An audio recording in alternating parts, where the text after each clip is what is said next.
ఇప్పుడు ఉన్న పరిస్థితుల్లో రియల్ ఎస్టేట్ రంగం అనేది ఎటువైపు వెళ్తా ఉంది? అడవిని అమ్ముకొని బతికినటువంటి మేము లేఅవుట్లు వేయగలిగాం. ఇప్పుడున్న మార్కెట్ అయితే ఒక సందిగ్ధత అయితే కనిపిస్తా ఉంది.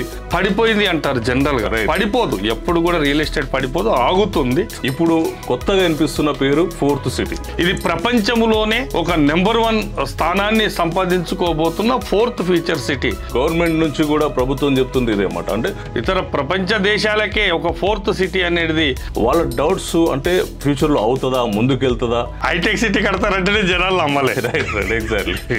ఔటర్ రింగ్ రోడ్ వస్తుందంటే మేము ఎక్కి తిరుగుతామా అన్నారు. కొండపూర్ ఏరియాలో మీరు ఆల్రెడీ ప్లాట్లు చేసి లేఅవుట్లు అమ్మారు.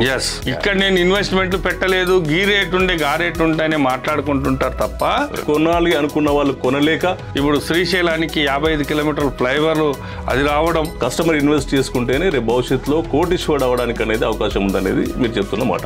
చెమటోడిసి రూపాయి కూడబెడతాడు కాబట్టి అతని పెట్టుబడి పెట్టడానికి వెనక ముందు ఆడుతుంటాడు.